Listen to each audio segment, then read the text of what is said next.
All right. Welcome back. Please take your seats. Those of you who would like to listen in on this session, Reaching Net Zero, the Missing Building Blocks. We are here at the Swedish Pavilion, and my name is Katarina Rolfsdotter Jansson. I am host for We Don't Have Time and for Business Sweden and at these sessions today. And we are broadcasting live on the We Don't Have Time platform, which is the largest social media network platform focusing on climate action in the world.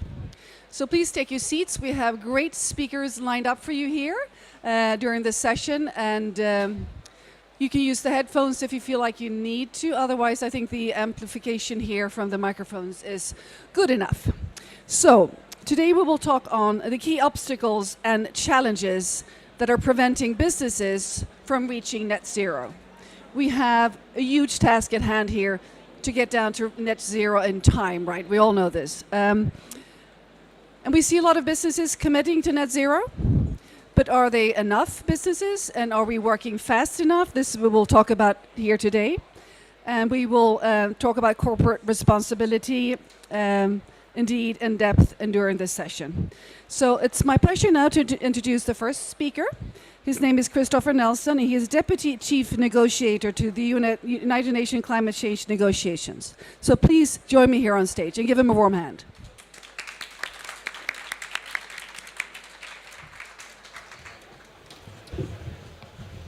Good afternoon, everyone. My name is Christopher Nelson, and I'm very happy to be here today. I'm working at the Swedish Government Office from the Ministry of Environment. I'm looking at our key role here is to setting clear long-term pathways and robust frameworks. And we do have a Swedish climate framework, a climate policy framework, which sets out the climate policy, sets out the implementation of the Paris Agreement in Sweden. And by 2045, we are to have net zero emissions of greenhouse gases. And the framework aims to create order and stability in climate policy, and provides business and society with the long-term conditions to implement the transition needed to address the challenges of climate change. We see that business community in many ways are the vehicle for change, and even if we are producing a climate action plan every fourth year on how to reach our long-term Swedish goal, we need to listen carefully to the needs of the business community, also for able them to continue to be the driver of change. So it's often the case that companies in Sweden also are demanding the government to do more, to be more ambitious, because many of the companies in Sweden are also have also recognized the advantages of being in the forefront in this field. So, as I see it, it's a mutual cooperation here between the government, the government office, and the business society as well. What we would like is that you continue, like the business community, continue to be ambitious, to drive for implementation of the Paris Agreement, to push the government forward to an ambitious direction, and to provide the much needed innovative solutions that are so much needed for reaching that 1.5 degree pathway. And of course, my role, or the government's role, or the government office role, is to provide you with the right conditions and to make this happen. And when I talk about right conditions, I talk about the policies and regulatory frameworks, and making sure that in the short and medium term we don't have that many shifts in which direction we are going to. So thank you very much for having me, and I stop there, and happy to hear the rest of the conversation. Thank you very much.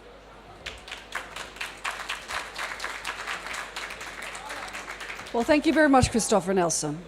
And now it's my great pleasure to introduce the panelists for the panel here. We are being joined by distinguished Professor Johan Rockström from the Potsdam Institute. Please join me here on stage, Johan. By Kate Brandt, who is Chief Sustainability Officer at Google. Wonderful to see you here. Please join me. And also Christian Röhn, who is CEO and co-founder at Normative.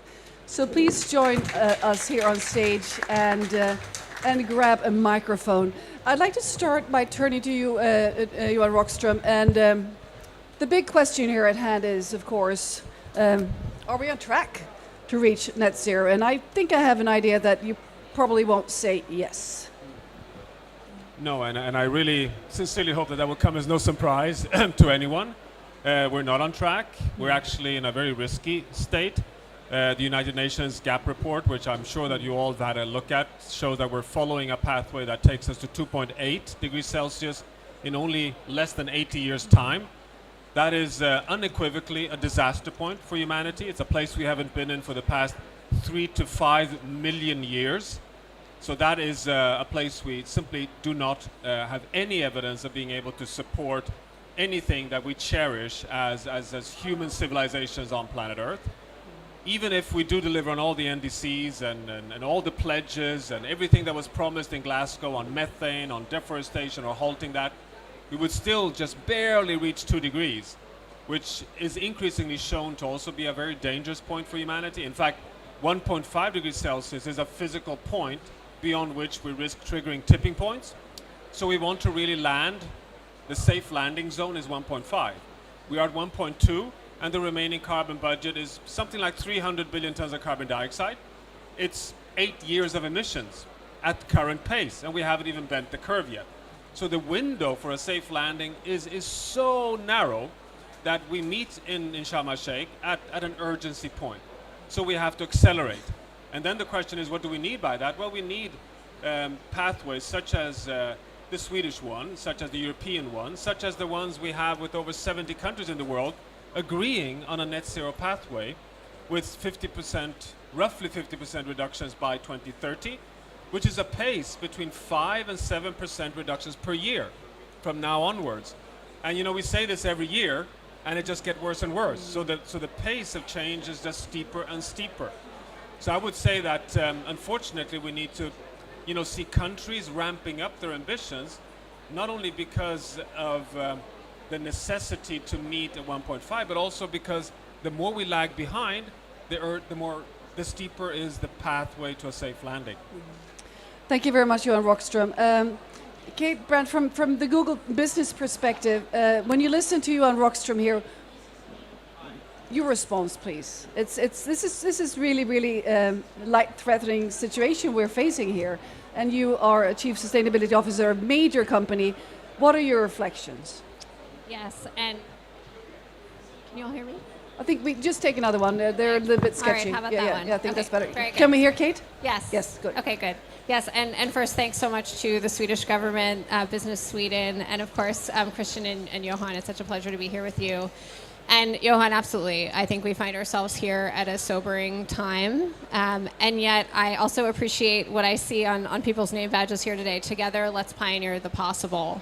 And so I think as we are here representing the corporate sector at COP, we think it's really critical both that businesses and governments continue to work at pace, as Johan shared. Yes, there have been important commitments that have been made, and we have more work left to do. And the way that we think about this as Google is it starts at home. We've committed to be net zero across our operations and value chain by 2030, and we are working hard to do that in partnership. But also for us, it's about the role of technology and innovation and the way that our tools and platforms can enable others to achieve their net zero targets, whether that's businesses that are utilizing tools on Google Cloud like UPS that's dramatically reducing the fuel for their routing by using Google Cloud solutions. We're partnering with cities through a tool called the Environmental Insights Explorer. Cities represent 70% of global emissions, and we're looking to give them the tools they need to set bold targets, like the city of San Jose that set a gigawatt solar target thanks to utilizing this data.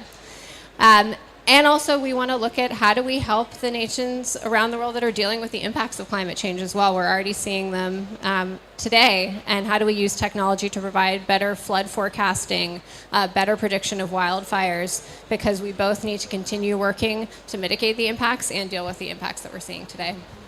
Thank you very much, Kate Brandt. And in terms of building blocks and missing building blocks, because this is really what we are addressing in this session here.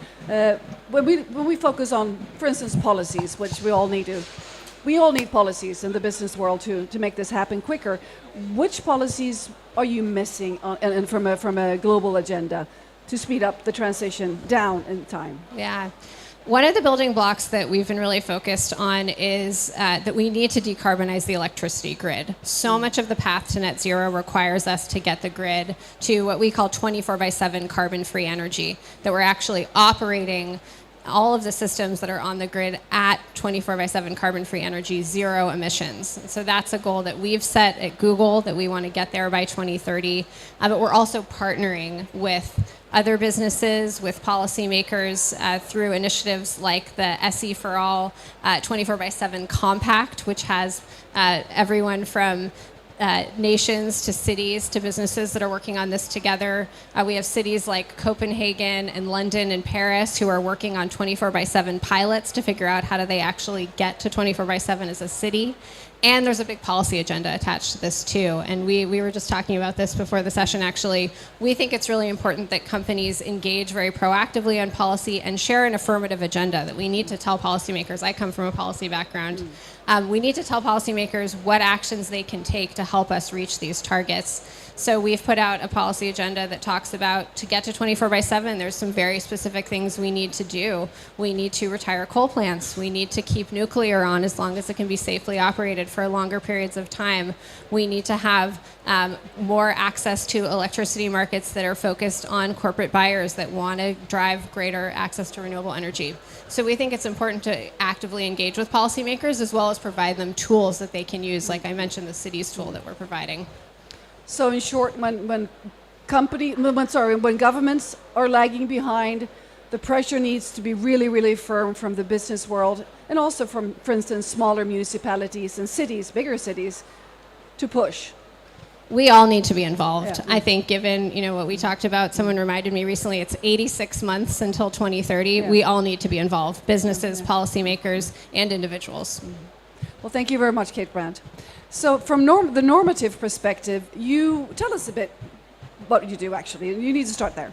All right, so I'm the CEO and founder of Normative. We are an emissions carbon accounting engine and management platform. It means that we help thousands of businesses to account for their full carbon footprint and give them actionable insights on how to go towards net zero emissions. And I think it's, okay. Further up, please. Okay, further up. So I think it's kind of interesting because you started, Johan, with a kind of sobering message of the UN emissions gap report. I mean, we're heading towards 2.8 degrees and we need that to be at 1.5. And at the same time, Kate, I think you brought a very optimistic message, right? That, a business like Google can have a tremendous amount of impact. So, I mean, we all know that governments are not doing enough in terms of, their net zero commitments. But at Normative, we kind of asked ourselves the question, what about businesses and the net zero targets of businesses? So we looked at 1,000 businesses with net zero targets. And it turns out that the emissions of the value chains of those 1,000 businesses account for 80% of global emissions. So that means that if 1,000 companies are following through on their net zero commitments, we are going to reduce 80% of global emissions. And right now, we actually have 15,000 companies committed to net zero in one shape or form. So I strongly suspect that if we can just get companies to follow through on net zero commitments, including value chain-based emissions, we can solve that. But there's a big caveat there, because if you look at most businesses today, they actually don't include the full footprint from their value chain in their net zero commitments. So there's actually 80% of emissions that are excluded from the net zero commitments if you look at an average company. And this is something that we call the accuracy gap at Normative. So essentially what we do is that we help businesses account for their full carbon footprint, both in their own operations, but also quite crucially in their value chain as well. And We have been working with Google.org, and Google developed tool for even the small businesses in their value chain to fully account for their carbon footprint, and helped thousands of companies so far. So I think we really need to solve that accuracy problem in value chains in order to really leverage the power of the net zero commitments of businesses. And I think that is quite optimistic compared to what governments are doing so far. Well, thank you very much, Christian. I'd like to hear Johan Rockström's reflections on those numbers, please. Yes, so to start with, I mean, I totally agree with you, Carl, on the importance of companies around the world with regards to the cumulative emissions. But what we also recognize, which you also point out, is that that connects very closely to Kate's point about how do you green the electricity, Yes. which is a supplier to those companies? Yes. How do you ensure that the energy provision does not come from state-owned big coal infrastructure, where you have big economies like China still putting several hundred megawatts of coal on the grid as we speak? Yes. How do we actually turn the very source of energy provision away from fossil fuels? So I would argue on your question about the policy needs to help businesses to really deliver on those net zero pathways is, number one, to agree in a meeting like this to stop all subsidies to fossil fuel production and consumption. And that includes, by the way, also the Swedish government, to not use Swedish taxpayers' money to subsidize the consumption of diesel and gasoline. That's not scientifically aligned nor very efficient economic policy. But this is the $500 billion per year of our direct subsidies that we're putting behind fossil fuel energy systems. That's number one. But number two is we have to, recognize that the window for safe landing is so closely shutting that we have to stop all new investments in oil, coal, and natural gas. This is a very big ask, but companies, I mean, your 1,000, the Googles of the world, should come forward together with science and say that this is what the point we've reached. We need to now have some hard sustainability decisions beyond just the Paris Agreement's voluntary pledges. We have to put some red lines in the sand, and two of them is subsidies disappear and halt all new investments. And number three is, of course, to put a price on carbon beyond just the European Union, which is the only place that actually has an operating price on carbon today. We have to start that multiplying across all markets across the world. Well, thank you very much, Johan Rock. So before I hand it over back to Kate here again, I'm curious, and I'm sure the audience is too, as to your hopes for the COP. Johan Rockström, Should I start? I'm staying with you. Yeah, so to begin with, I think it's important just to be really honest here that the expectations on this COP meeting are at the entry point low. Because of this combination of challenges, we're not making progress on the mitigation pathway, so there's a lot of reason for frustration. We're not putting the finance on the table, not on the Green Climate Fund, nor on adaptation. We are facing a week of discussions on loss and damage, which will be very complex, incredibly challenging, because it's such a legitimate argument from Pakistan and other countries in the global south who have been subject to complete disasters, which are having bills of the tens of billions of US dollars. I mean, these are not small disasters.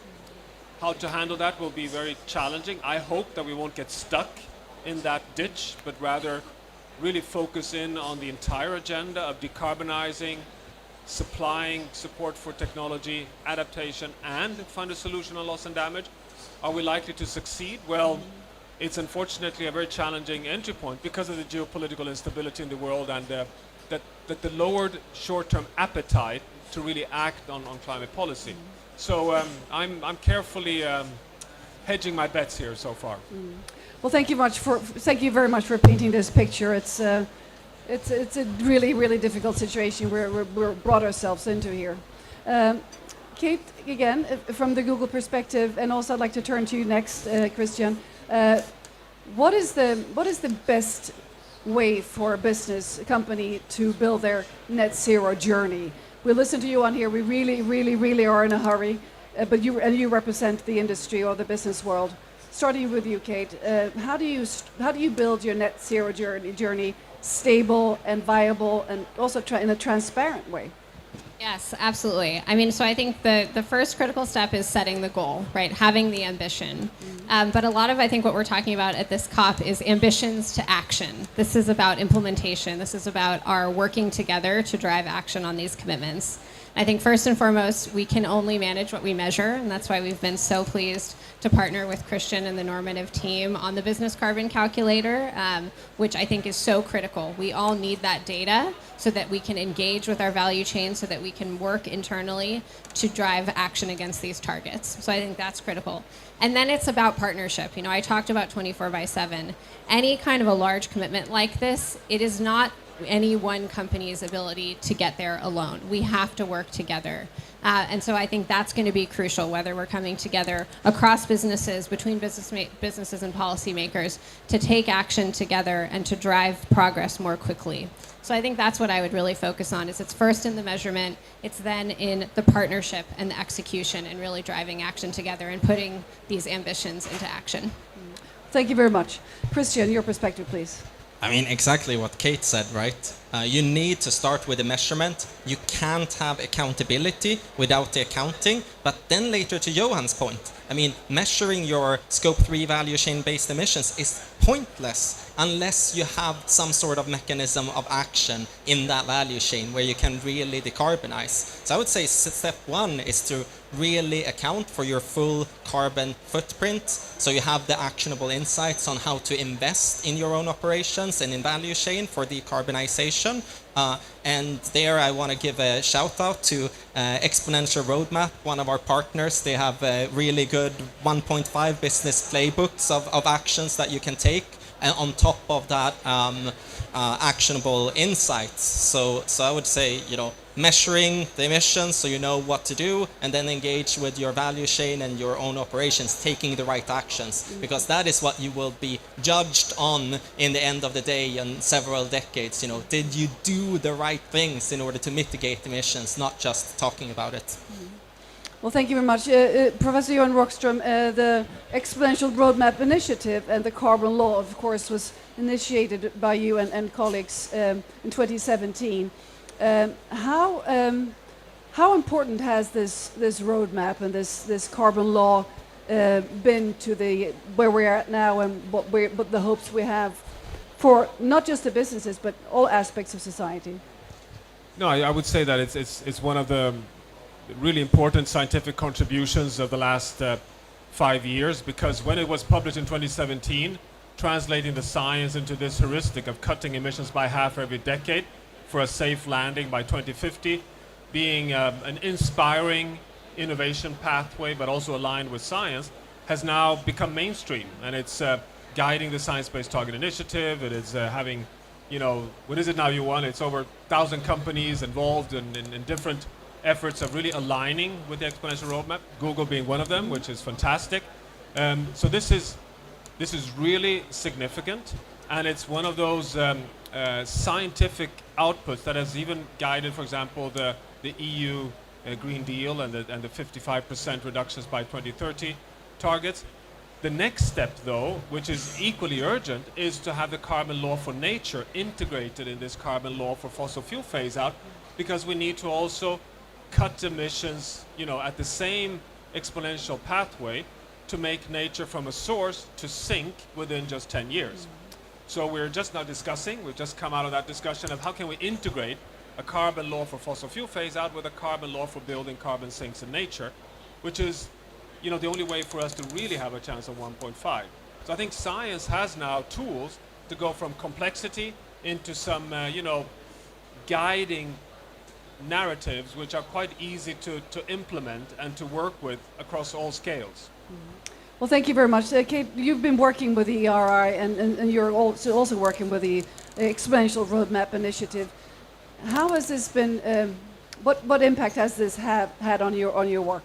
Yes, we've been really honored to work with both Johan Falk and Dr. Rockström. and we're members of the Exponential Pledge. I think that the work that you all are doing, both on the science, but also on providing insights to businesses and then bringing us together in a community of practice where we can work together on these exponential solutions, I think is incredibly powerful.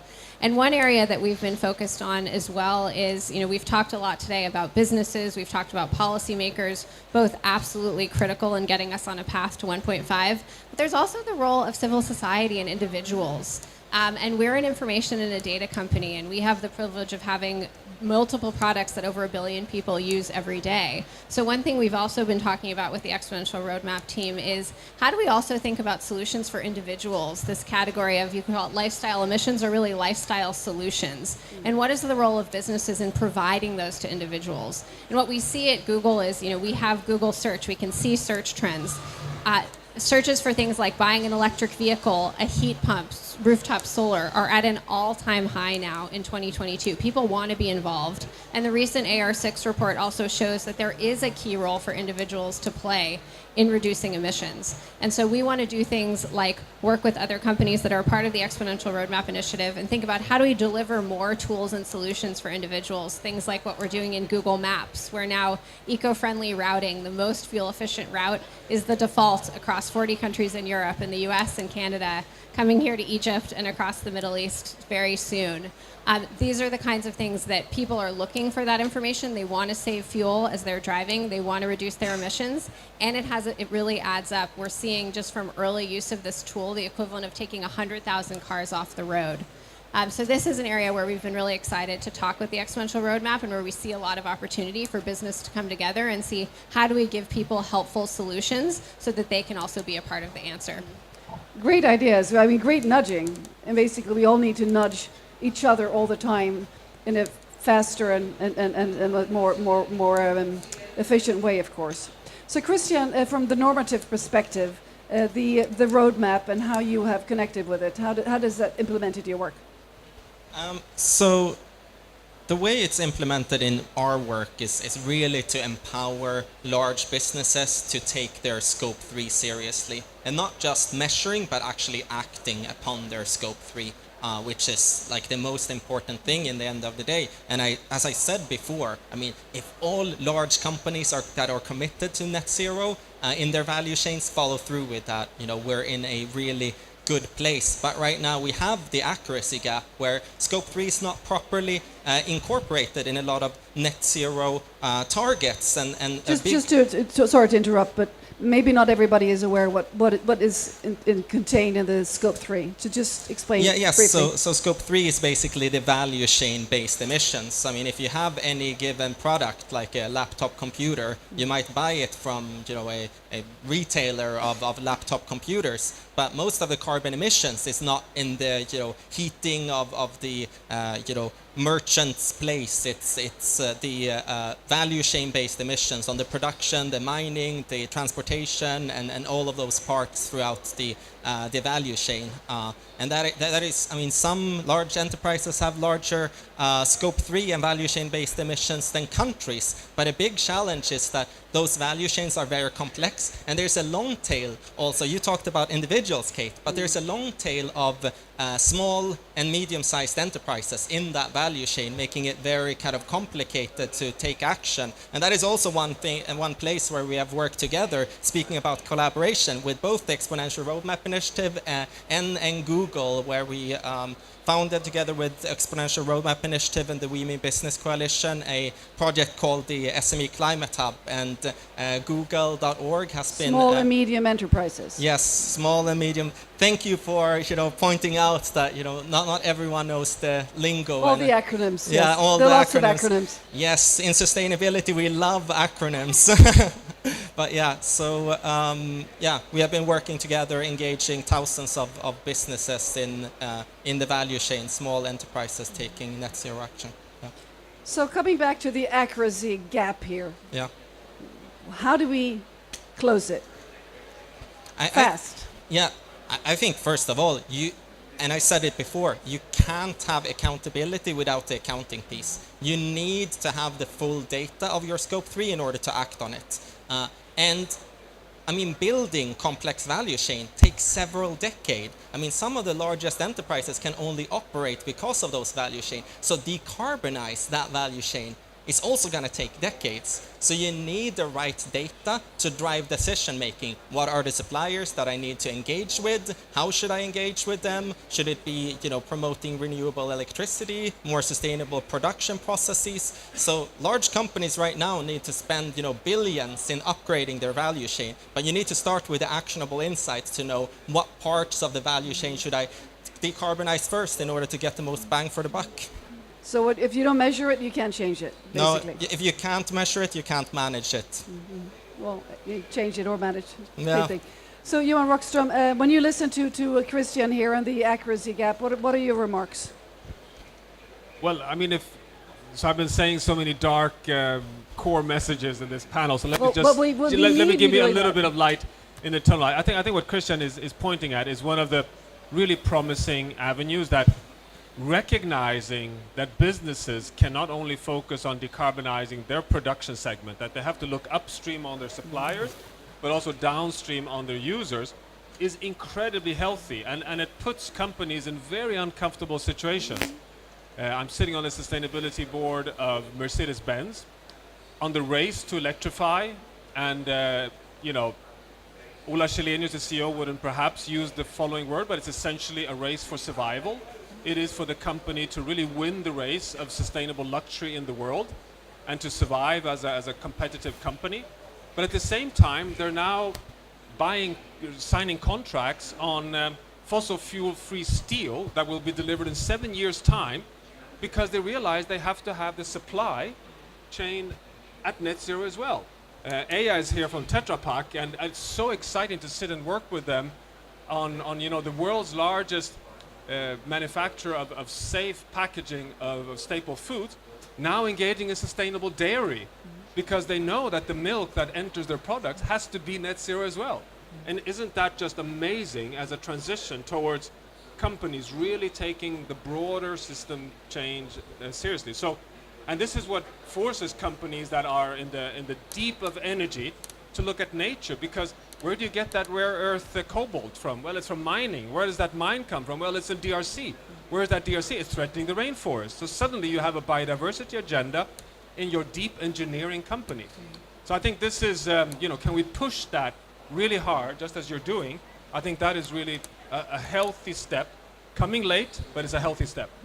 And also, from my point of view, we're in a good position to be able to do this, because we have tools, we have measurements, we have transparency, possibilities for transparency in this digital era that we're actually in. So maybe 15 years ago we couldn't be doing this, looking at collaborations and transparency and all the value chains connected like we can now. So it is a promising spot from that aspect. So I'd like to ask you for some concluding remarks here. We have a great audience online following, probably many more people than sitting here, no offense, but we are globally broadcasting this. So your call to action, Christian, to people watching this from your perspective at Normative, please. It's what I said multiple times before. You can't have the accountability without the accounting. And you can't have action without actionable insights. So you need to start with the calculations and accounting, and then go down your value chain. And then I'm convinced that we all can solve climate change together. Thank you very much, Christian. Kate? Yes, I would come back to, this is a moment from ambition to action. We all need to be focused on how do we continue driving progress against our own targets, like we are on our net zero 2030 target at Google, and also how do we provide the solutions and tools to enable businesses, policymakers, and individuals to be a part of the solution. Thank you very much, Kate Brandt. I think it's unfortunately important to remind ourselves that this is about physics. We cannot negotiate with planet Earth. So therefore, we've no choice. We simply need to align all businesses, all cities, all economies with science-based targets for a safe and just landing zone. And simply we have to be here at COP, recognizing that this is a very, very serious situation we're in. There's no room for kind of feel-good surfing along some superficial story that, you know, we'll get this done further down the line. It's now, it's real, and we're deep in the trenches, and let's get it done with. And we certainly need the air, the breathing air coming in with all the opportunities, definitely. But let's not get completely, swallowed up by it. Well, thank you very much, Johan Rockström, Kate Brandt, and thank you very much, Christian, from Normative, for joining us here. A warm hand. And best of luck with your important work, all three of you. Thank you. Now we take a short break and see you back at 5 past for the next panel. Sorry, not 5 past, at 1:45. Lots of panels. 1:45. 1:45, we have the next panel here at the Swedish Pavilion. Please join us then, and just stand up and stretch a bit, and don't get lost. Come back, please.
Yes, it works. Please take your seats if you'd like to take part in this session.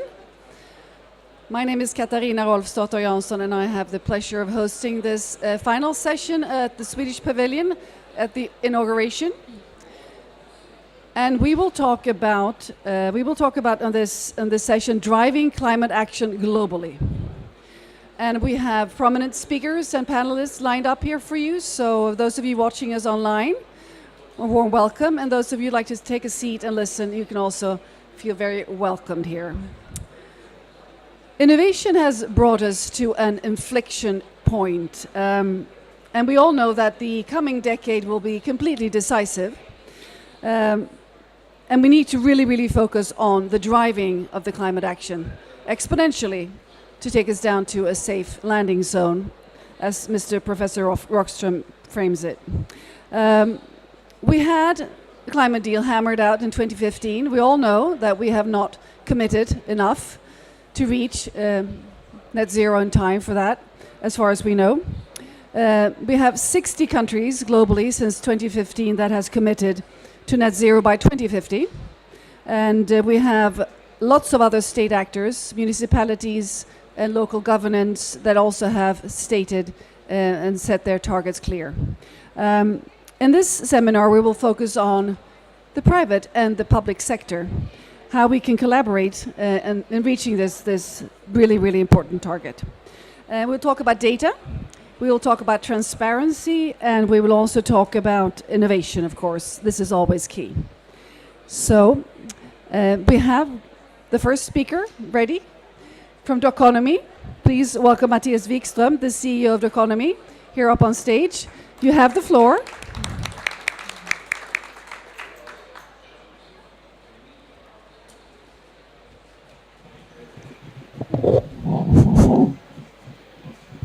Okay, thank you very much. It feels like only yesterday.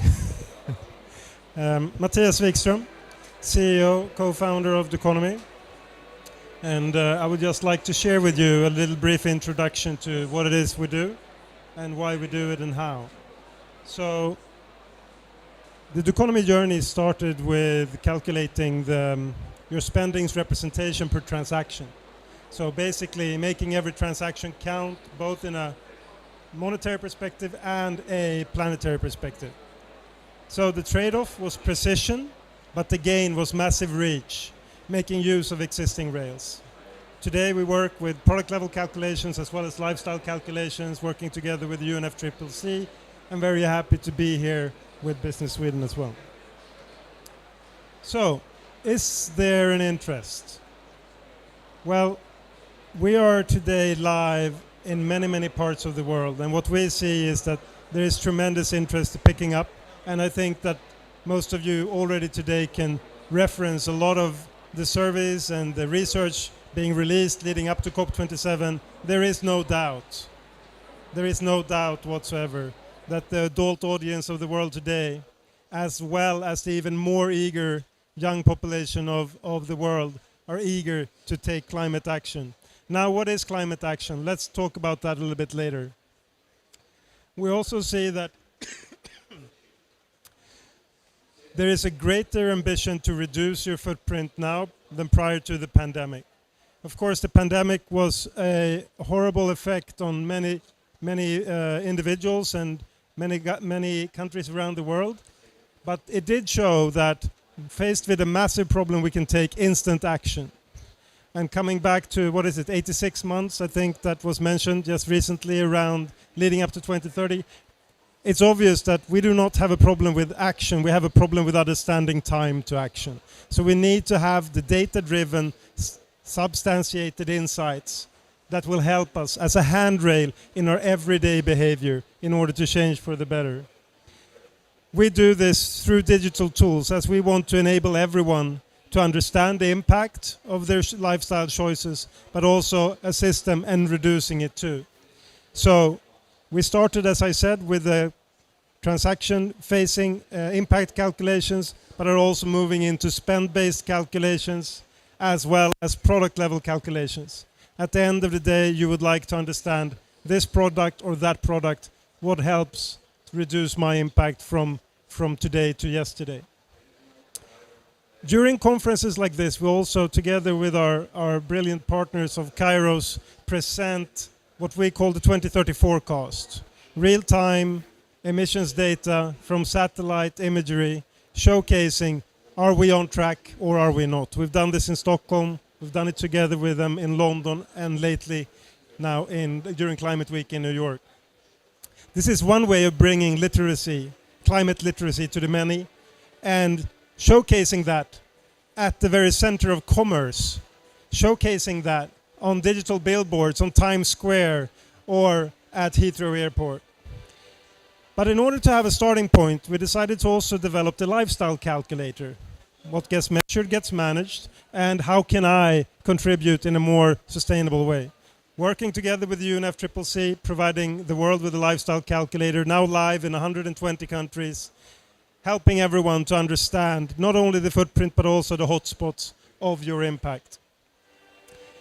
In addition, putting together what we call Restore, which is an advisory in regard of your consumption. How can I choose more mindfully? How can I drive change by the choices I make when I vote with my wallet?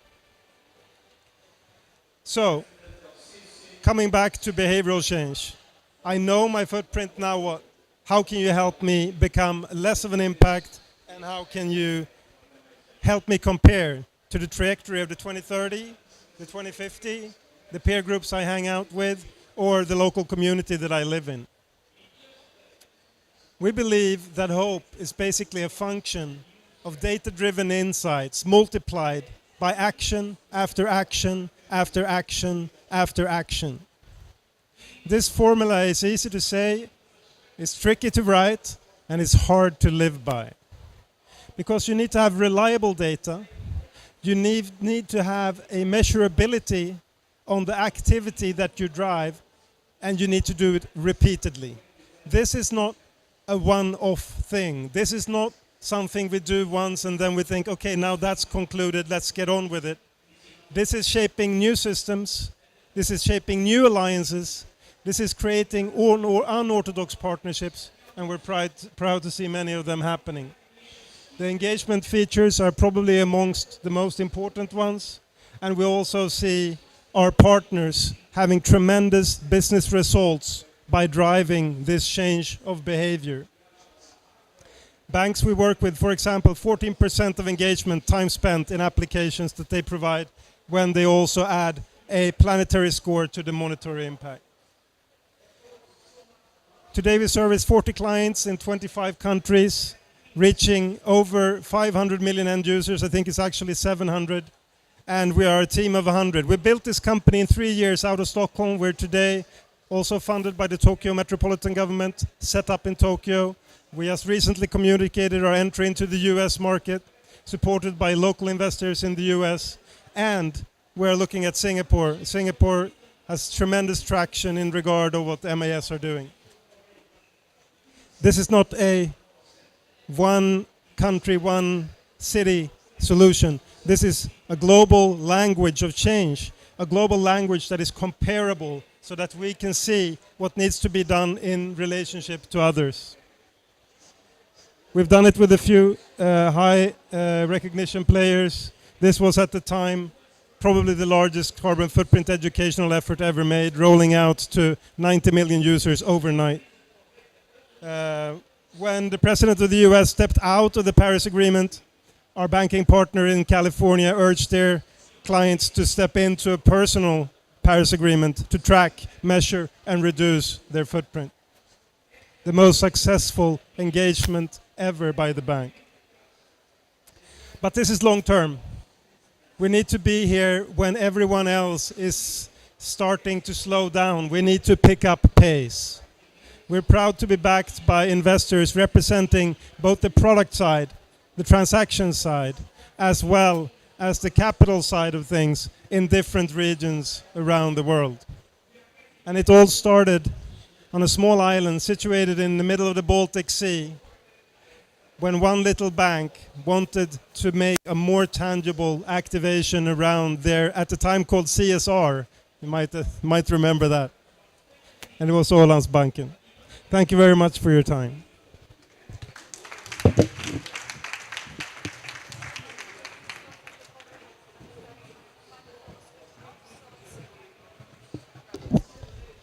thank you very much, Matthias Wikström from Doconomy. We have another excellent speaker lined up sitting here in front of me. It's from Kairos, and Christian Lelong, Director of Climate Solutions. Please join me here, and I know this microphone is working, so please take this one. Thank you so much. So my company Kairos is a startup based in Paris. There's about 150 of us, and we're a geospatial data company. So what that means is we use mostly satellite data, and we figure out what we can learn from it and provide data products to companies and governments. And it's important to remember that there's so many satellites out there in orbit. They're taking pictures, they're looking at radar, they're looking at heat, and they're sending that data back to Earth, and they're waiting for people to make use of it. And so the first environmental application we developed was using a certain type of satellite imagery to look at emissions of methane. Yeah. And methane is really interesting because it's the second biggest driver of climate change, right after CO2.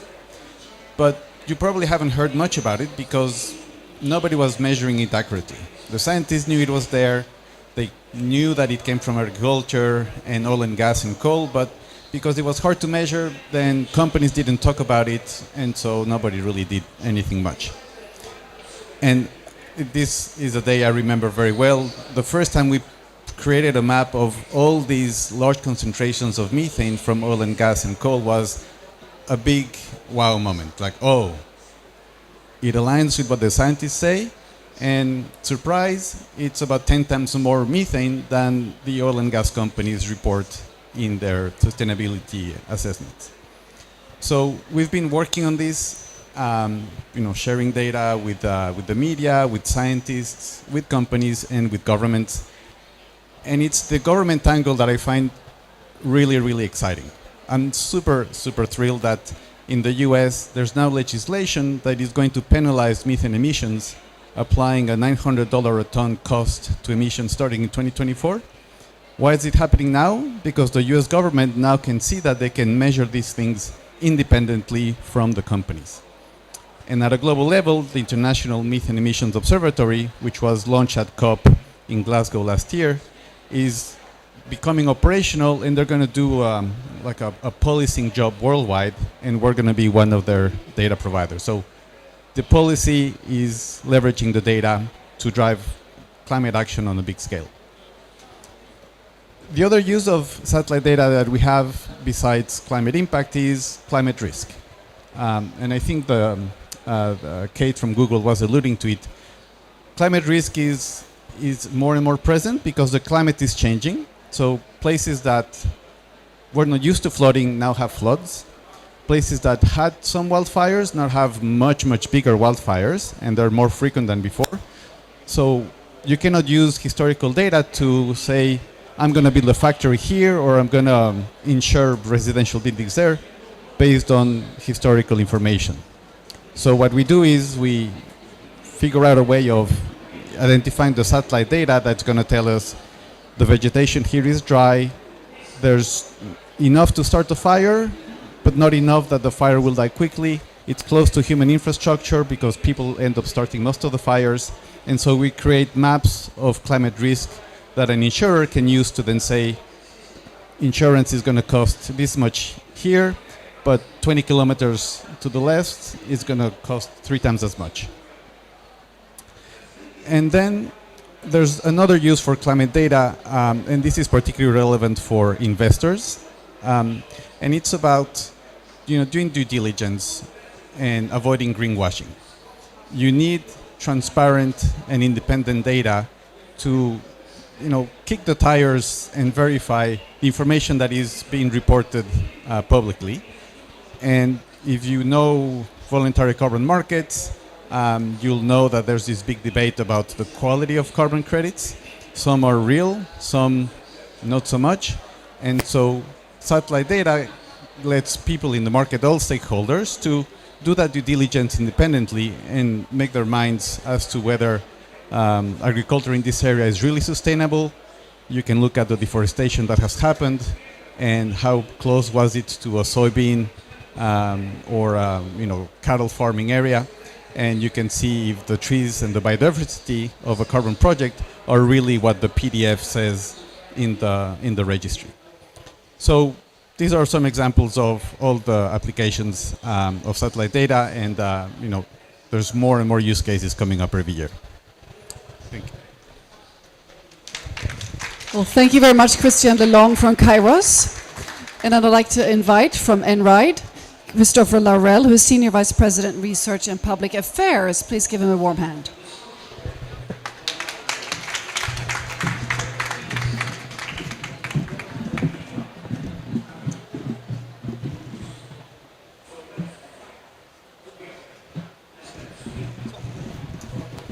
Thank you so much, Katarina. My name is Christopher Laurel, and I work for one of the many scale-ups coming out of Sweden, really challenging the way in which we think about the industries and the way in which industries work.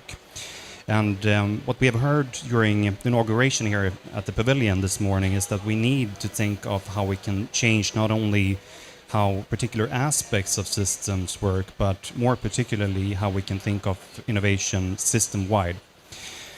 So one of those low-hanging fruits that we have in the sector that we are coming out from is very much related to, let's see if I can get it working.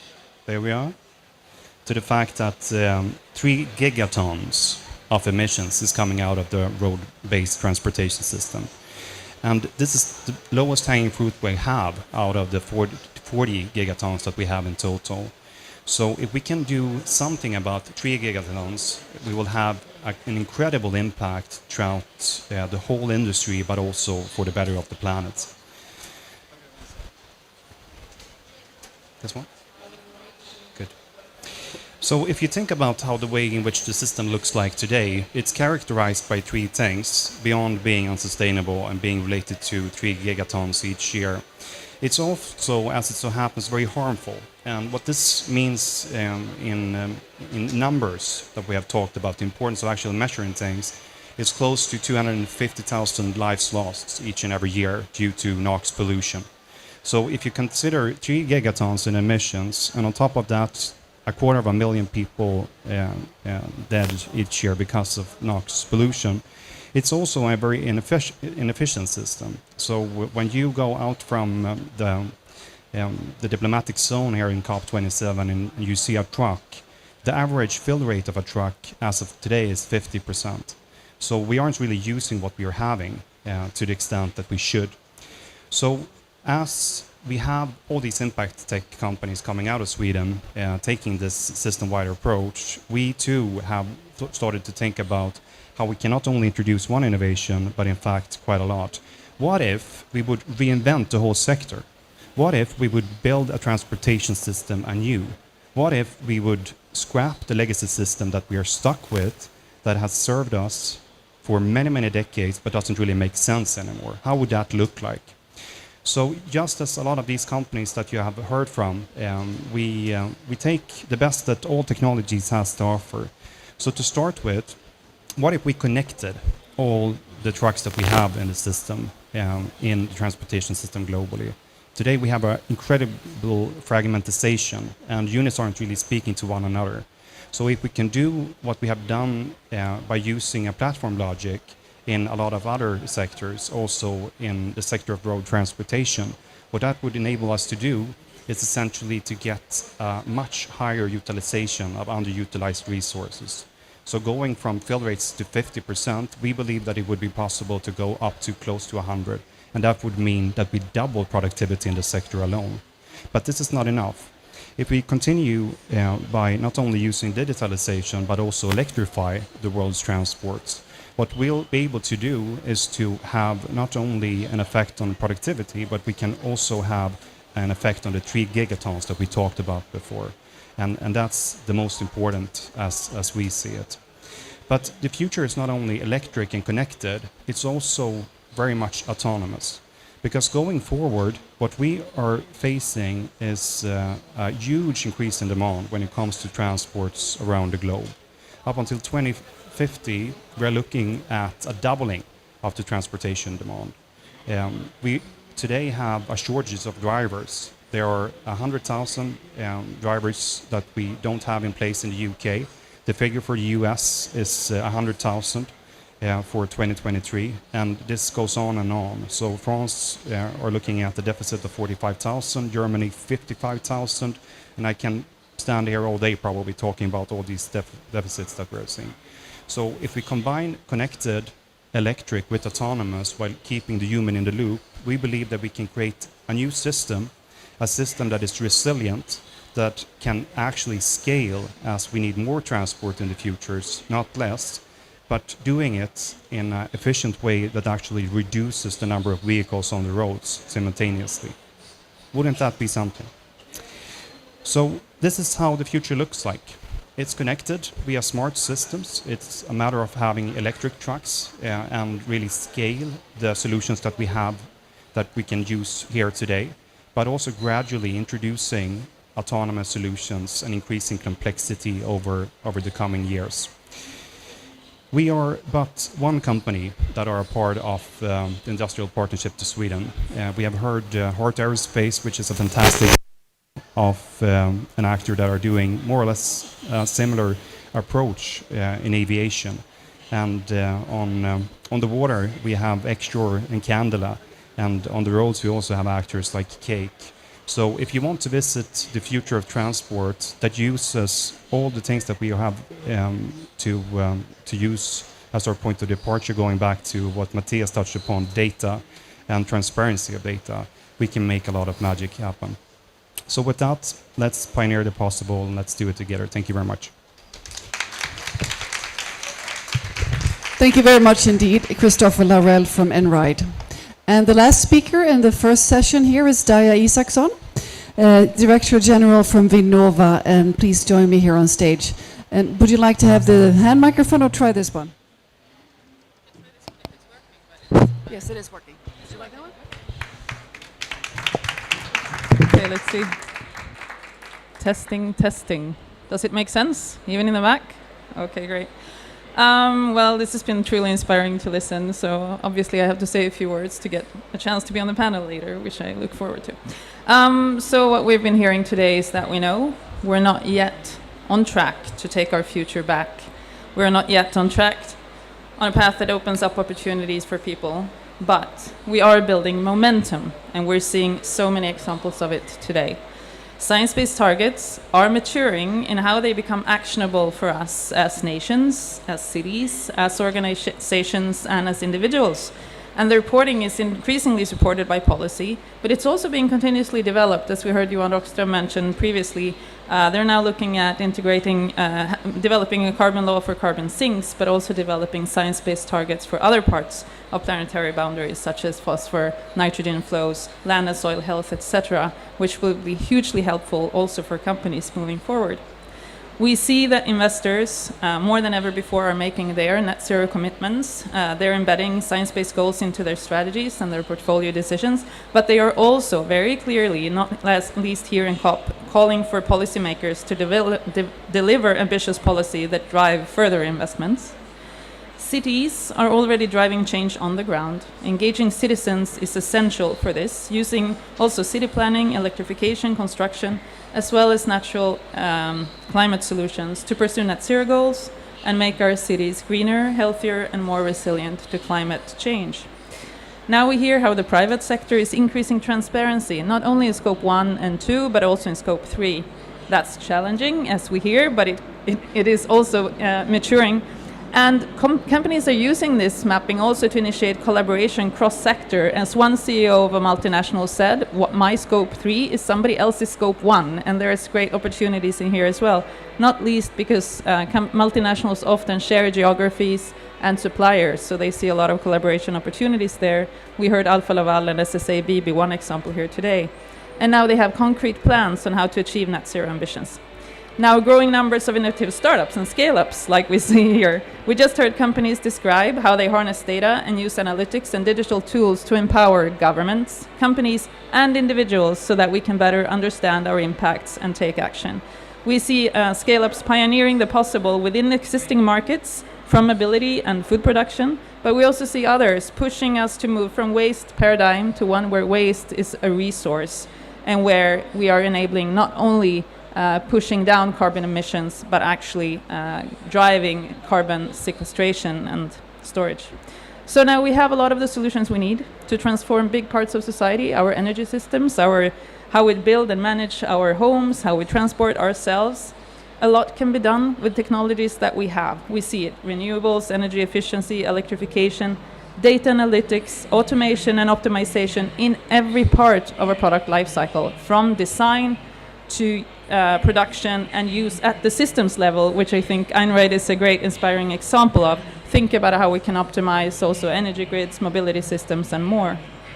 Now, other things we need to do to scale fast has to do with behavior changes that could make a big difference. Shifting, reducing food waste, shifting to plant-based diets, having a greener and healthier daily mobility in our life will also make us healthier. And more important opportunities also lie, and I want to highlight it here because we haven't heard enough about it, natural climate solutions, because they are proven in their ability to drive down carbon emissions at a lower cost than often many technology solutions, and they can account for almost 1/3 of the solutions we need. So solutions such as greening cities, restoring wetlands often come with multiple benefits in terms of biodiversity, reduced emissions, and better health. So integrating this also into corporate goals will be a good step moving forward.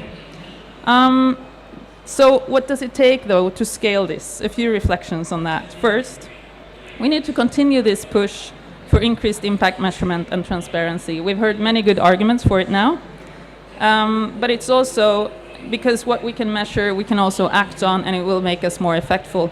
But I find it very inspiring to see that this is not only empowering organizations, but also individuals. One would think that making climate-informed decision might actually be supposed a consumer right?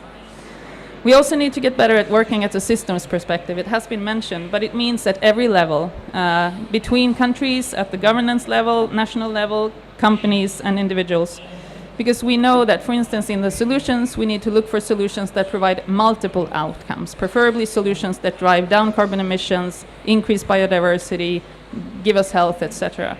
But at the same time, to make this move faster, we need to address not only the solutions, but the regulatory, the soft side, the policies, both in terms of national or government policy, but also corporate policies.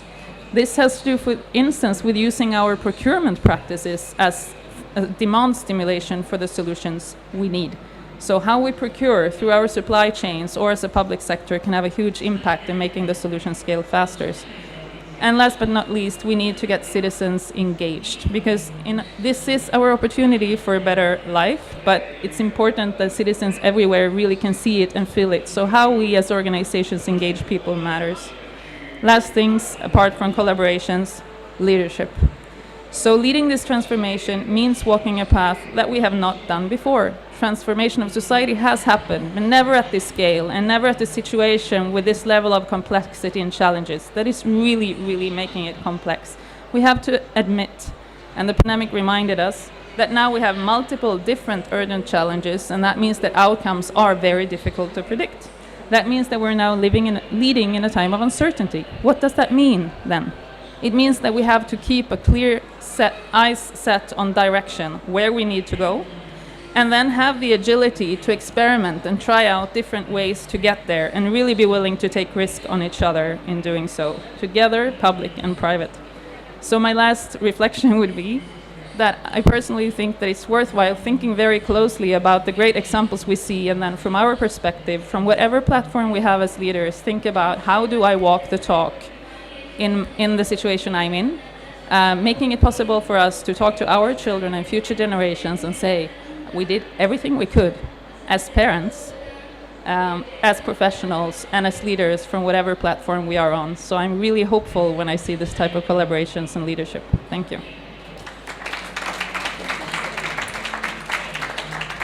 Thank you very much, Daria Isaksson. And please stay if you'd like to step to this side.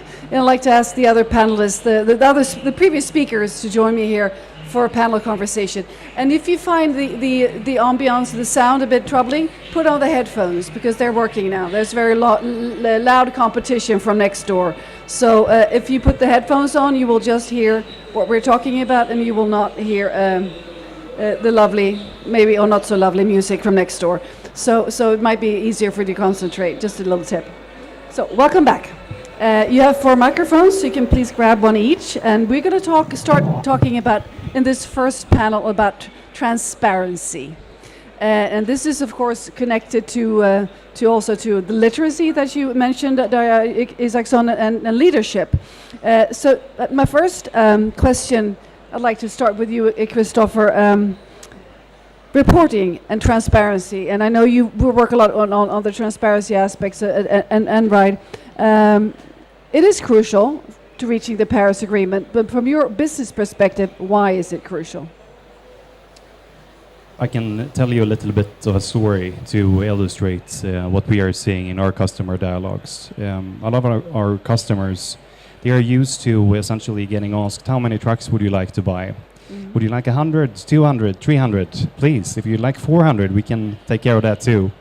But going in with a completely different approach in these discussions and trying to understand what's the real need that we're looking at and analyzing what number that would actually make sense by using data and also working very transparently, we are in a lot of cases able to actually reduce the number of trucks that is operating within a fleet. So in order for us to be able to make these transitions, there needs to be a business sense to it. And data transparency is really enabling this transition to happen much, much faster compared to how it would look like if we didn't have data and transparency. Thank you. Turning to you, Christian Long, you gave a great example on the methane measurements, how that transparency there could put pressure on the oil and gas company. Could you elaborate a bit more on what the effects of what your tool can have on transparency, please? Yeah, so we've seen a huge impact from putting information and making it available to the media. So now when you Google methane and Bloomberg, you'll see a whole range of stories where we share satellite data with journalists. The journalists go and do their investigations, and they find out if the reason was a pipeline that burst or a coal mine that probably could be doing more to reduce the emissions coming out of the underground mine. And regulators sometimes say, hey, nobody reported this to me, maybe I should do an investigation. So for us, the transparency is about helping all actors do the best they can. Otherwise, we're going to be wasting a lot of opportunities for mitigation in particular. Thank you. I'm going to not pose the same question to you. I'm going to shift the perspective slightly. How far have we come, Darja Isaacson, when it comes, from your perspective, when it comes to transparency and climate action? And what remains to be done? If you would sort of write a wish list from the Vinnova perspective here? I mean, the encouraging thing is that many companies volunteer to be increasingly transparent and systematically so, which is very encouraging. We also see policy development in terms of demanding transparency, such as the CDSR regulation proposed by the EU that would help drive it. So in that sense, we are making progress, but actually in that order, voluntary and policy later. There's a lot to be done. We heard a couple of examples. So for instance, if we start having targets set on other planetary boundaries, that's going to be messy for a while. We also see in terms of frameworks and in terms of standards, there are multiple different ones. I think we're going to continue to live with that. So of course there's harmonization work to be done, etc. But I think the most interesting part is all the stuff that has to do with enabling innovation and for others to take action. So and basically I think that in that sense we only just started. I think there's a lot more that we could do, and we could dig into what kinds of data that could be harnessed and shared. Thank you very much, Darja Isaacson.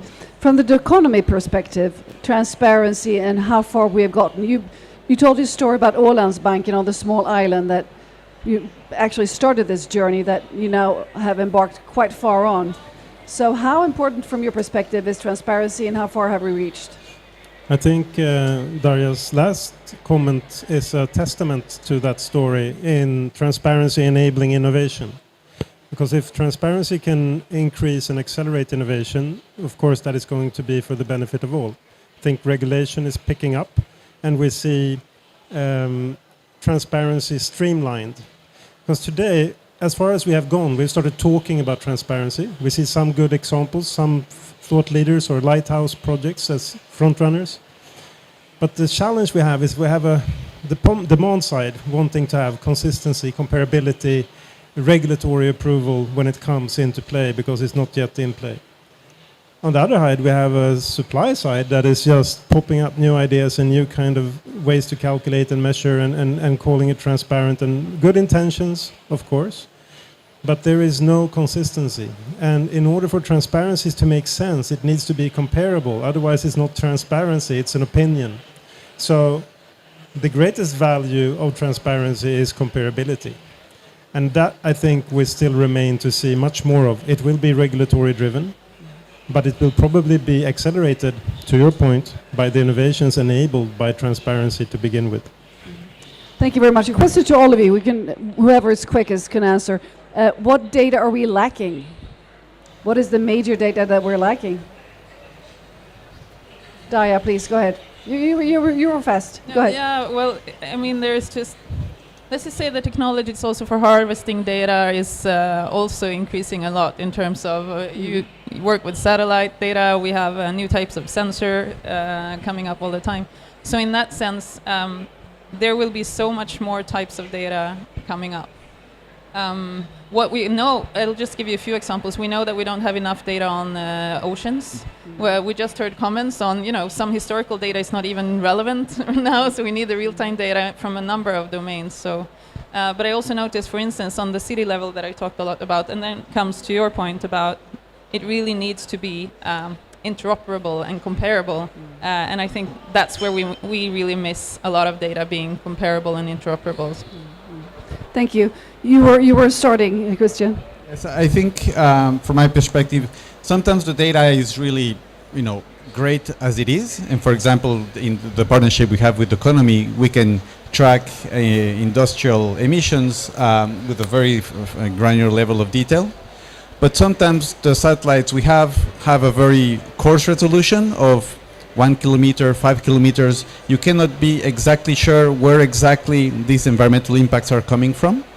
And sometimes we don't have the full mapping of the supply chain. So we can see some deforestation happening in an area, but we don't know who is the owner of the fields and where they're sending their grain, and is it happening in the bread that you buy from this or that brand. So the full mapping of the assets and ownership, and sometimes the resolution of the primary data that we process are things that are work in progress. And I would give it maybe 2 years before we have what we need. Daya Pisar.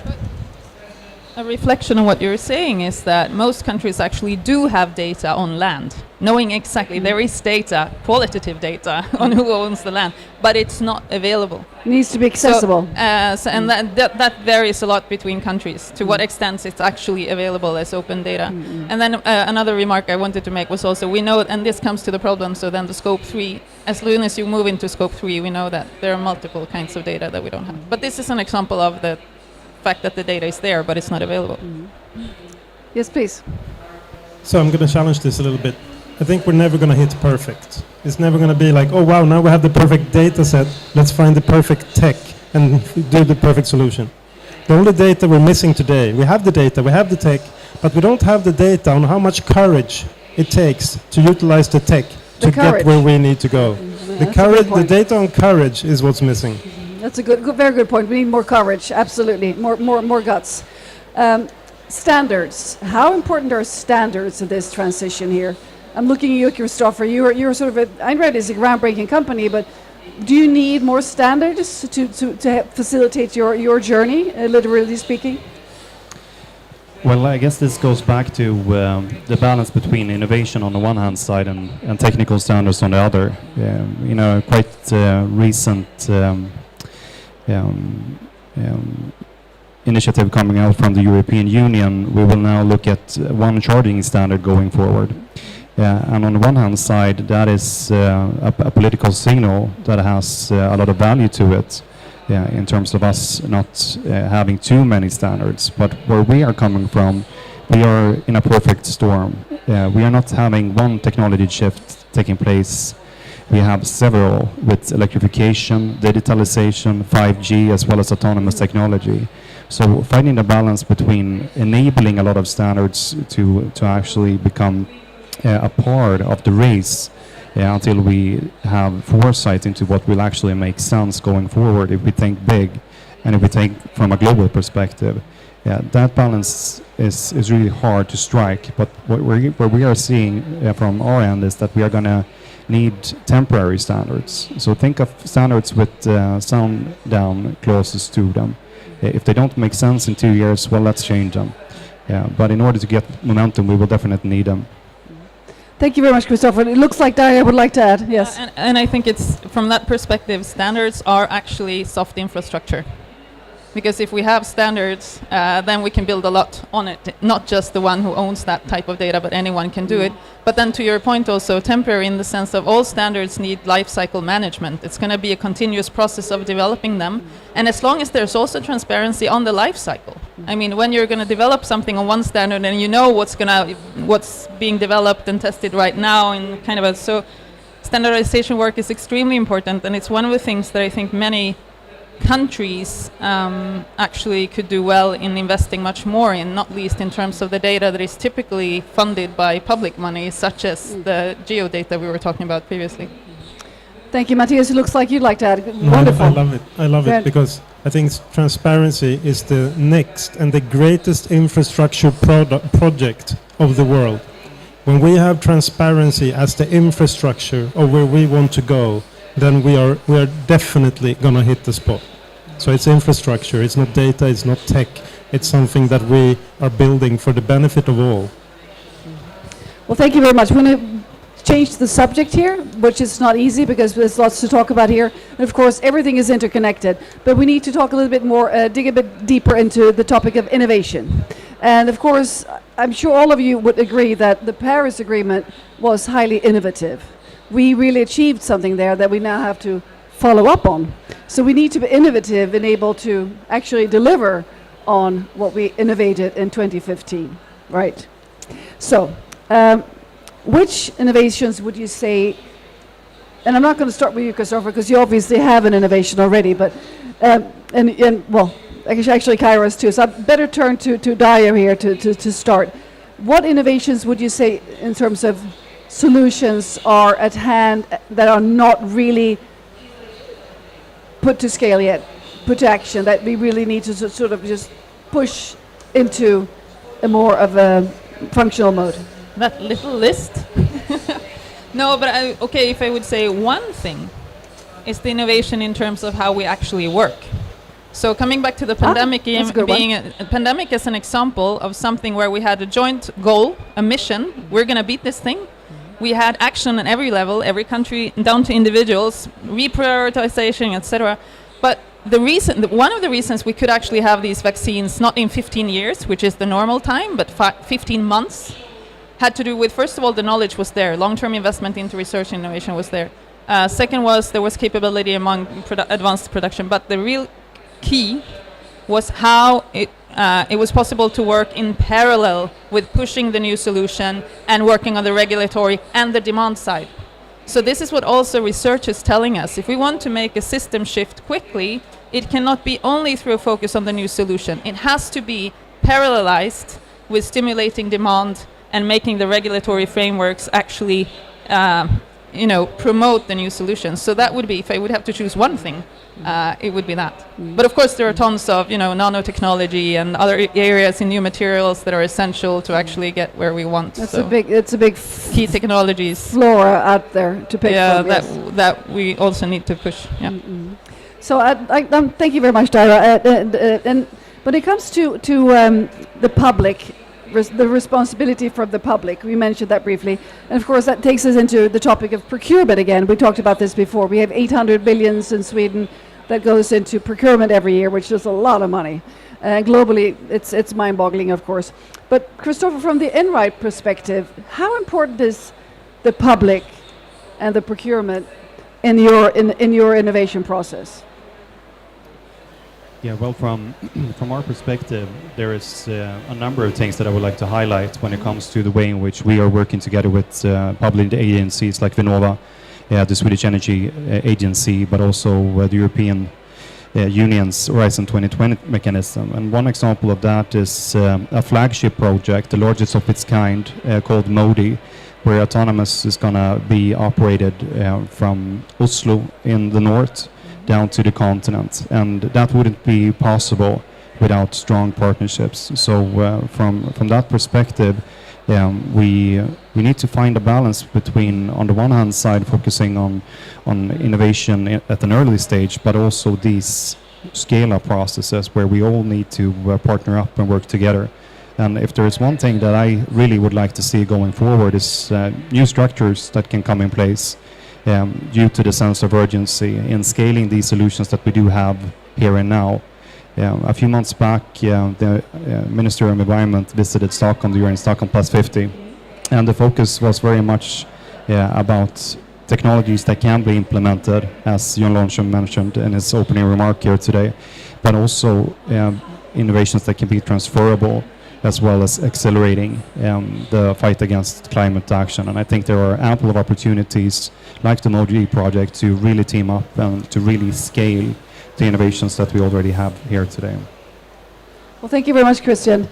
Christopher, I'm sorry, Christian, I'd like to turn to you. You have obviously started the company Kairos, and this is a very innovative idea that you work with. What could you share in terms of success factors that actually made it possible for you to scale your innovation and your processes?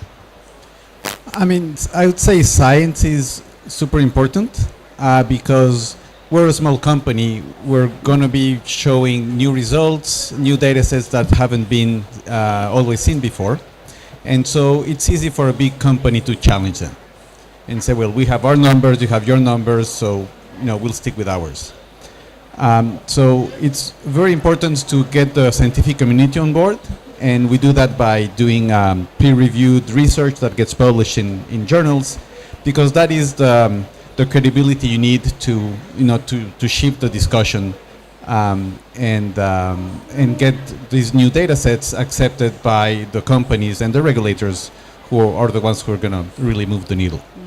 So that for me would be a key lesson for the last 3 years of working closely with researchers. Thank you very much indeed. From the economy perspective, you said 5 years that you were on this journey, right? What would you say are the success factors in you being able to scale quite rapidly the innovation that was sprung out of the Ålandsbank initiative? I'd say there's plenty, of course, but if I were to identify one, it would be the fourth pillar that Jon Larsson referred to earlier in opening this. And what this is, the whole event is a testament to, the whole conference, the whole ambition going into this is all about collaboration. We wouldn't be anywhere close to where we are today if we weren't very collaborative in our mindset. And I think that it takes very different routes. So the unorthodox collaborations we've done so far is we have United Nations and MasterCard put their logos next to each other on a credit card. That had never happened before. And that is the kind of new alliances that we need to see shaping a sane form of creative destruction, where you step out of your comfort zone and you find somewhere else much more comfortable, but for the all. And collaboration, it's second to none to us, I would say. Of course, we have the best data, we have the vetting, external vetting, we have the collaboration with governments and by NGOs and with companies and trusted by banks and so forth, all fine. Collaboration is the most important tool in our toolbox, and if there is anything that I would like the economy to be recognized for, is that we are probably the best partner to collaborate with.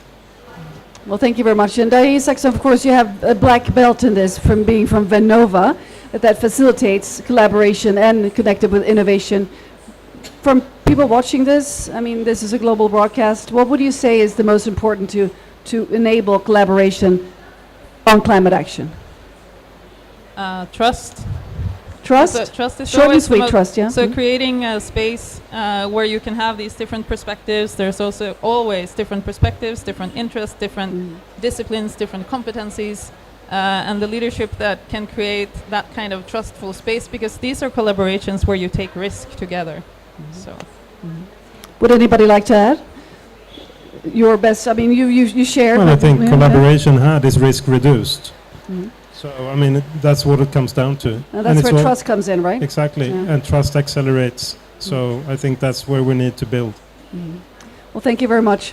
I'd like for you to conclude and just give some thought on who would you like to put together in a room during the COP here?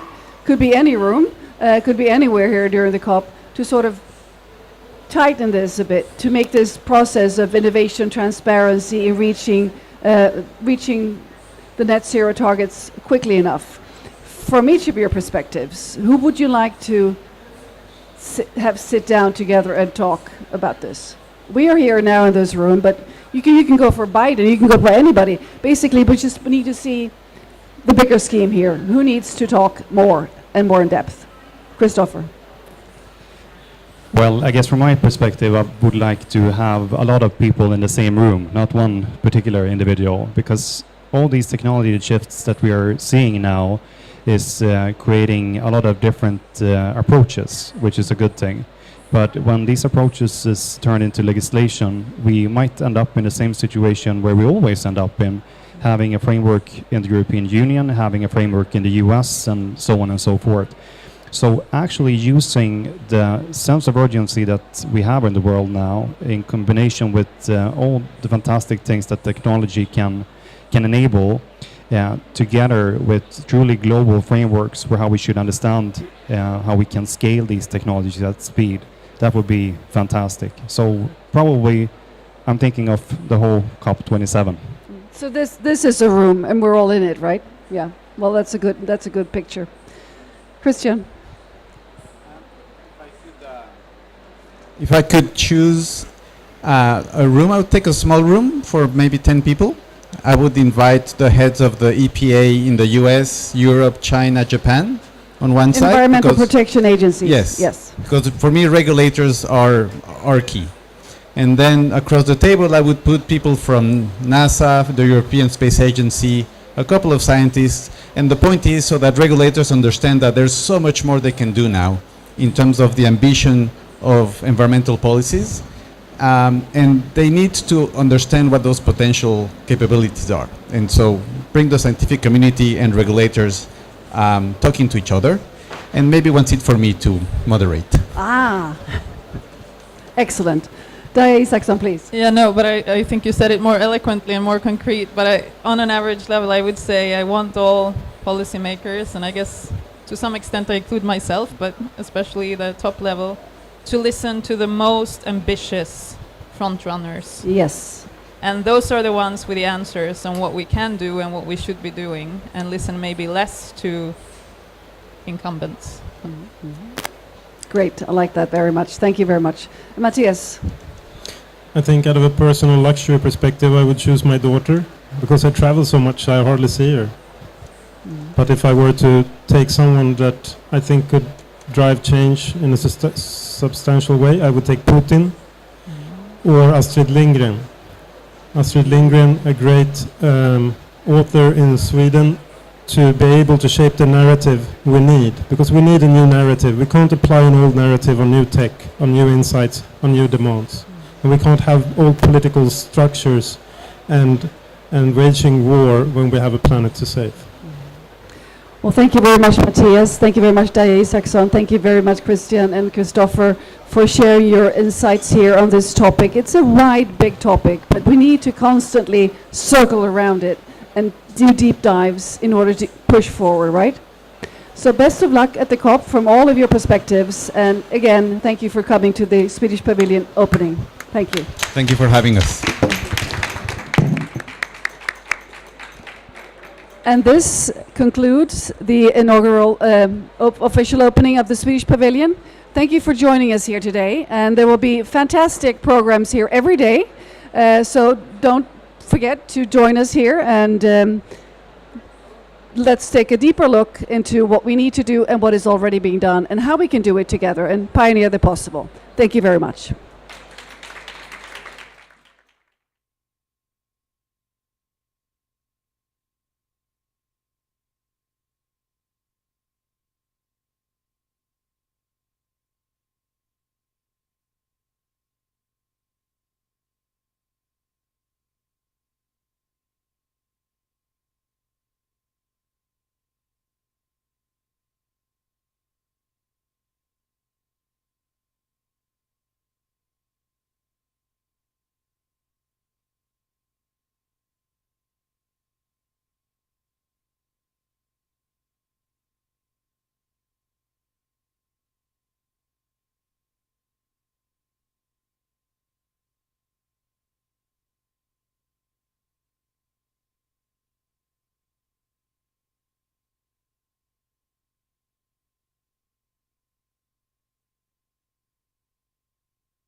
En, två, en, två.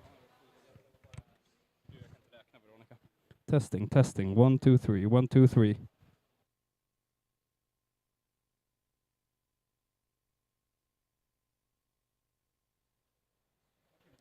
Testing. 1, 2, 3. 1, 2, 3. Testing.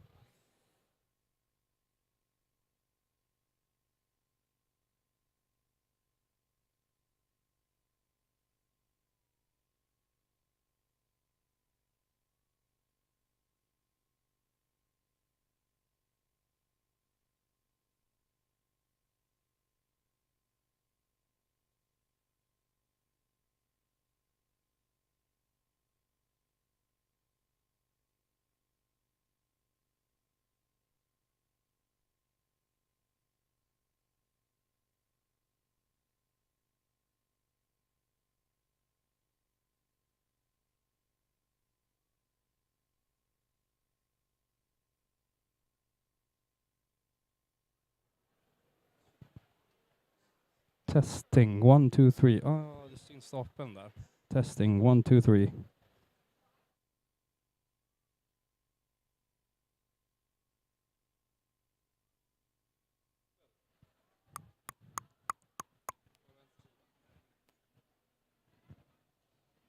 Hey, 1, 2, 3. Testing. Audio test. 1, 2, 3, 4.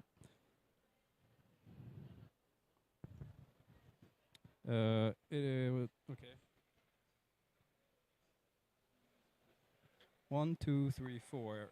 Testing, testing, testing.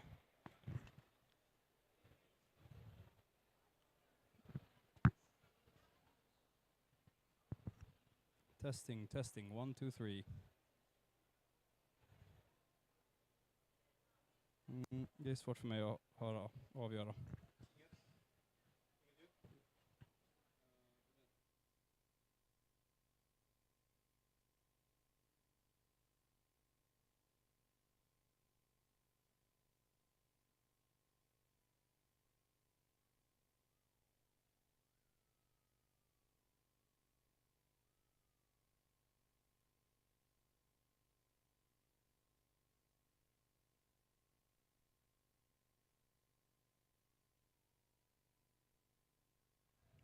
Testing, testing. 1, 2, 1, 2, 3, 4. Testing, testing, testing. 1, 2, 3, 4. 1, 2, 3, 4. Okej, sådär.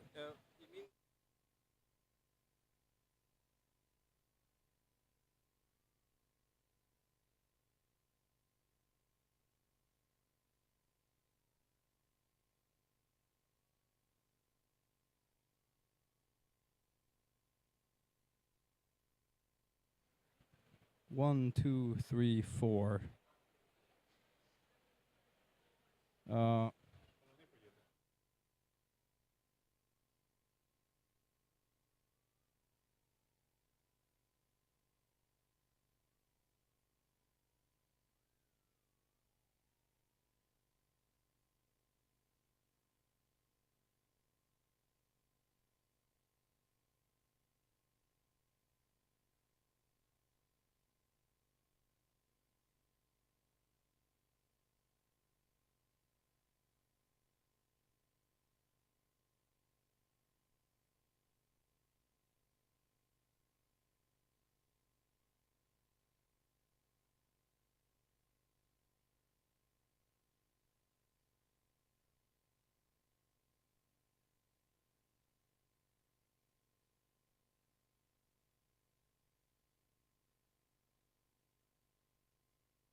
Testing. 1, 2, 3, 4.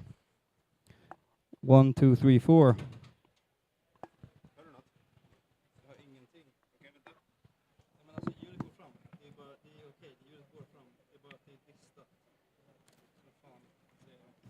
Vi kan höja den lite. Nej, men det är för högt.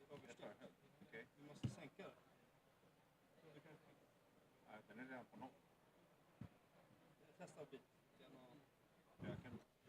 Go for it. Go for it.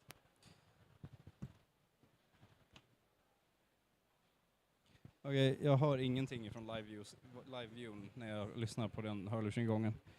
Testing 1, 2, 3, 4. Nu har ni inget ljud. 1, 2, 3, 4. Nu har de ingenting. Audio... Ja men decimeter.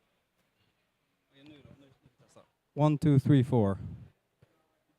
Är det fortfarande superdissat?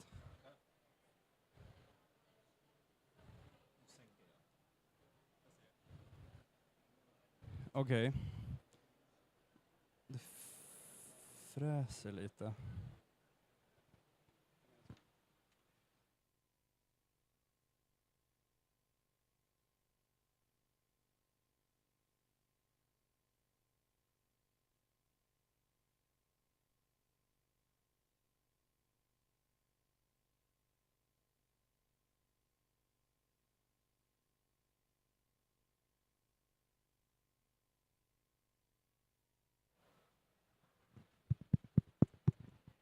Ett, två, tre. Ja, 1, 2, 3. 1, 2, 3 testing. 1, 2, 3, 4. Audio test. Audio test. Jag kan inte höra.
Testing. Dra upp den till någon. Testing, testing. 1, 2, 3. Det låter...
Testing. 1, 2, 3. Testing.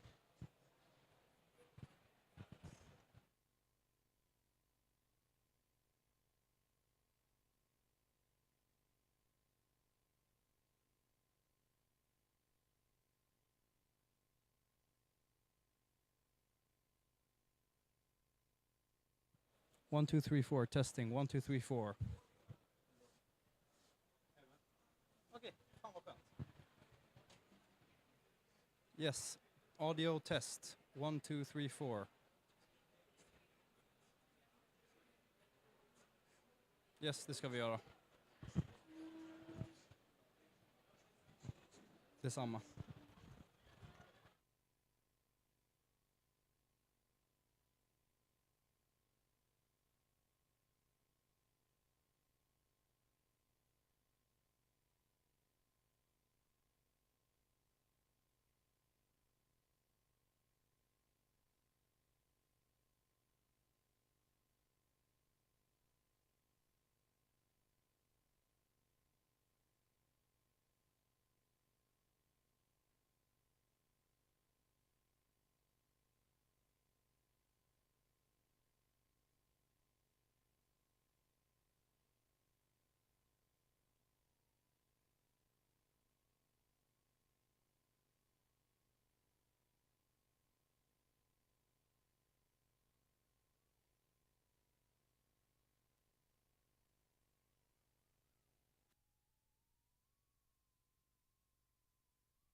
Jaha hörni, välkomna till den här lilla, jag vet inte, presskonferens kanske att ta i, men lilla intryckta mötet mellan alla andra möten där vi tänkte säga några ord om vad vi egentligen har gjort och vad vi tänkte göra de kommande timmarna och de kommande dygnen ska vi säga också här.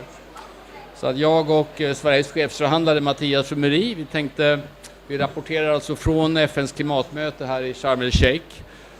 Och den har inletts nu idag och den pågår fram till den 18 november. Och på plats här är också andra stats- och regeringschefer, många företrädare för näringslivet, inte minst det svenska näringslivet, och väldigt många organisationer och civilsamhällesföreträdare. Och under dagen så har jag då deltagit på det officiella formella öppnandet och sen lett ett runda bordsamtal tillsammans med Kenias president om den rätt specifika frågan och underskattade frågan om livsmedelsförsörjningen i världen som både påverkas av klimatförändringar och i sig påverkar klimatsituationen. Men där inte minst också Rysslands krig i Ukraina skapar förfärliga konsekvenser just nu på många ställen. Jag har också haft en del givande bilaterala samtal mellan varven. Bland annat träffade jag Storbritanniens alldeles nyvalda premiärminister Rishi Sunak här för en stund sedan. Efter den här pressträffen så tänkte jag hålla Sveriges nationella anförande inne i den stora salen. Där jag dels kommer betona både hur bråttom det är att ställa om och få ner utsläppen, men också vilka möjligheter som finns när man gör allt detta. Vi gör det för att vi måste, men vi gör det också för att vi vill. Och att det finns stora möjligheter för de länder och de företag som tar på sig ledartröjan i det här arbetet. Jag kommer ju naturligtvis särskilt lyfta många svenska företags helt avgörande roll i vårt nationella, men därmed också internationella klimatarbetet. Det är den första viktiga punkt för mig. Näringslivet och politiken måste gå hand i hand. Näringslivet är en viktig miljörörelse både i Sverige och många andra länder. Det är om näringslivet fullt ut bejakar möjligheterna som finns i detta som någonting kommer att hända på bredden. Det andra jag kommer nämna det är att allt det fokus som nu finns på krishantering, på kriget i Ukraina, det är rätt och riktigt på alla sätt. Men det måste tvinga oss att kunna ha två tankar i huvudet samtidigt. De långsiktiga frågorna om klimatomställning är inte mindre viktiga för att Ryssland för ett förfärligt krig i Ukraina. Den tredje frågan är energipolitiken. Klimatpolitik börjar och slutar med energipolitik. Det går inte att frikoppla dem från varandra. Och den fjärde frågan är att fler regioner borde göra som EU och sätta ett pris på koldioxidutsläpp. Det är en helt avgörande fråga på lång sikt att hela världen borde ha prislappar på koldioxidutsläpp för att tvinga fram minskningar.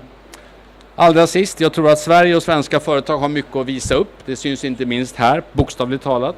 Många av våra företag ligger i framkant med att ta fram klimatsmarta lösningar, både på varor och på tjänster, som i sin tur både kan exportera och som driver på omställningen globalt.